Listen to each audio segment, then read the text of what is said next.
Ang aking casting dinidiscuss is yung like circle of friend ko.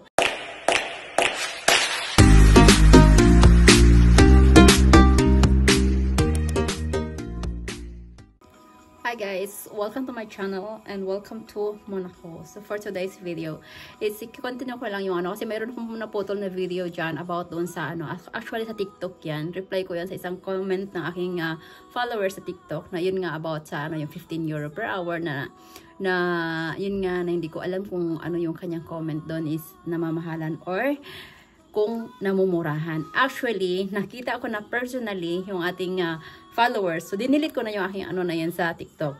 Nakita ko siya personally. Ayun yung nga sabi niya.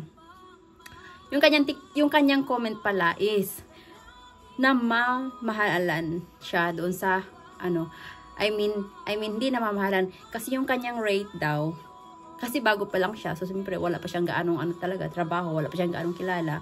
So, ang kanyang rate is, pumapatol siya sa 12 euro per hour. Basta lang may pera siya. Basta lang may trabaho. Which is good thing din naman.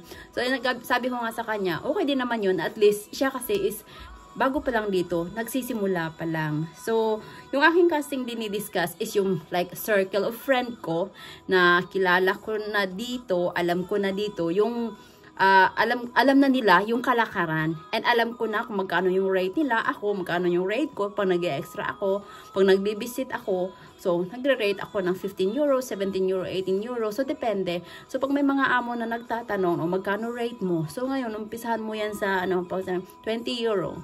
So, pag ang amo ay may, may pera, wala nang tanong-tanong yan, o mag-o-okay agad yan. So, pagka yung iba naman may pera, pero kuray po, tatawad yan. So, sasabihin yung iba niyan, sasabihin ba, pwede 18 na lang po or pwede 17. So yun. So nasa sa inyo naman yun. Ako tumatanggap rin ako ng 15. Pero yun na yun. 15 na yung pinakamababa akong rate. Kasi yung sa akin extra na lang, pa-extra na rin naman. Kasi nga ang trabaho ko, 4 na oras lang ako sa aking full time talaga. So pag may extra na nagpapatrabaho, nagpapabibisit, tinatanggap ko yun. Pero depende din sa depende sa trabaho, depende kung pagod ka naman sa 15 mag-demand ka. So ako yung aking naman is pag naumpisahan ko at okay siya magpatrabaho, okay siya like babysit.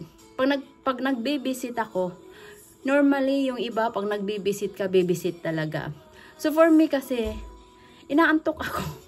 Pag tulog yung bata, anong gagawin ko? So, naghahanap ako ng tatarbahuin pag tulog yung bata. So, let's say, namamlansya ako pag may mga plantsahin. Pag wala, nagva-vacuum ako or Pero may mga talaga na pag babysit lang talaga. So ako naman, dahil nga galing tayo ng Asian country, galing ako ng Singapore, sanay ako. So nagkukusa ako kasi wala naman akong gagawin pag tulog yung bata. Like kung may plato sa dishwasher o kung mayroong hugasin sa kusina, hinuhugasan ko yun o kaya nilalagay ko sa dishwasher. Kung may mga malinis na sa dishwasher, tinatanggal ko yun and then nilalagay ko sa lagayan. Kahit hindi ko alam, ang ginagawa ko, binubuksan ko yung mga cabinet sa kusina para hanapin kung saan nakalagay yung baso, saan nakalagay yung mangkok, saan. So, nagkukusa ako. So, yun yung sinasabi nilang willing to work without any supervision. So, yun. Based on your experience, based on your pero tingnan mo din kung okay lang, kung like, nasa sayo yun eh. Kung gusto mo mag-babysit ka lang, nakatunganga ka lang, mag-aantay sa oras mo, depende sa'yo yun. Kung ano, kasi ako from the start, yung sinabi na mag-babysit ako, so yun, babysit ako. Baby pa kasi talaga yung ngayon malaki na, magto 2 years old na siya. Baby pa lang talaga noon. Pero pag tulog nga, pumupunta ako ng kusa, sabi ko wala ba ibang ipapagawa? Pumupunta ako ng kusa sa laundry room, sa kitchen, pumupunta ako ng kusa hanggang sa nakasanayan ko na. And then siguro doon ako ginusto kasi alam nyo, dito, ang ano ko kasi, di ba, ang full time ko nga talaga is Monaco, and Monaco ang ano ko, pero nagyayate ako pag summer. So, syempre, same boss yun, dahil may private yacht yung aking mga amo. So, pagdating ng summer, wala ako dito. So, ang ginagawa ko, yung aking babysit, yung aking extra, nire-recommend ko sa iba. Ngayon, pag nag-recommend ako ng iba doon sa amo, sasabihin ko yan sa kanya, magyayati ako ngayong summer. 4 months akong mawawala dito. Ngayon, magre-recommend ako sa iyo na Filipina din kasi they love Filipina. So, magre-recommend ako sa iyo na Filipina din na magbibisit sa anak mo. Ngayon, pag nagustuhan mo siya, nahasayo yun. Kung pagbalik ko sa Monaco, kung kukunin mo pa ako, magpapa-extra ka pa sa akin o hindi na, okay lang yun. Kasi hindi naman ako makakapag hindi ako makakapag talaga ng makapag part-time talaga sa kanya ng the whole year. Kasi nga, pag summer wala ako dito. So, binibigyan ko ng choice yung amo. Kaya, binibigyan ko siya ng choice na kung magustuhan mo siya, okay lang. Pagbalik ko, okay lang. Maghanap naman na ako ng ibang magpa-part-time.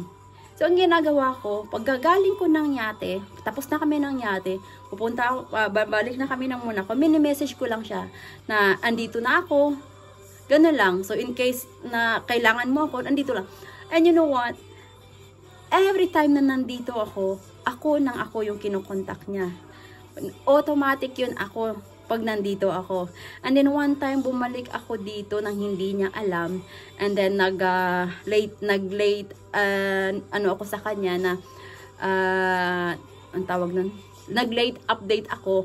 Sabi ko na dumating na ako nung ganun. Sabi niya, ay sorry kasi nasabihan ko na yung isa, pero kung gusto mo, kasi kilala ko rin naman, so, kung gusto mo, i-cancel mo siya and ikaw na lang ang pumunta, sabi sa akin. Ang sabi ko naman, no. Kasi sinabihan mo na yun. And ako, iniisip ko na mas kailangan niya yung extra job na yun. Mas kailangan niya. Ako naman kasi may full-time naman ako. May sinasahod naman talaga ako monthly. Kung bagay yun sa akin, pang extra. Siyempre, dagdag allowance na rin yun sa anak ko. Sa mga hindi nakakaalam, ako po may medtech student. So, talagang mahal yung aking bayaran monthly. And then, mayroon pa akong mild stroke survivor mother na naggagamot.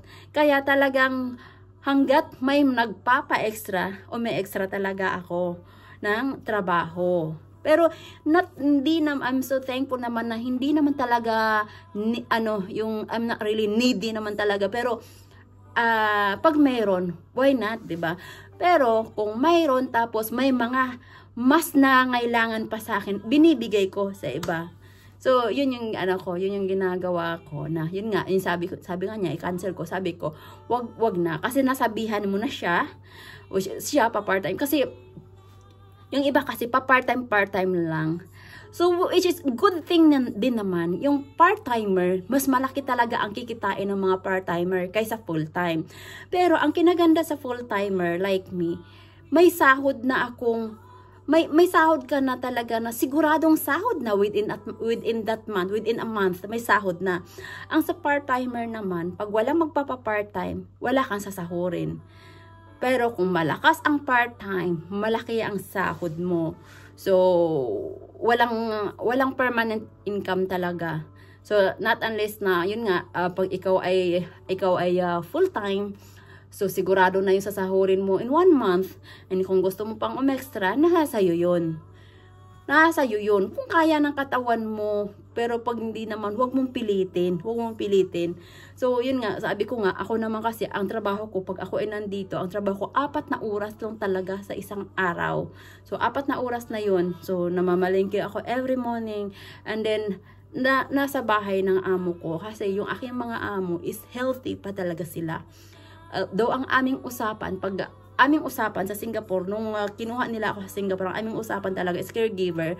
Mag-aano ako sa dalawang matanda, na mag-asawang matanda. Pero so far, they're so healthy and I'm always praying for their health talaga. Kasi they are one of the reason na nandito ako at makapag-provide nakapag-provide ako sa mother ko na may sakit at sa anak ko na nag-aaral. So, kahit papano, naiso-survive naman.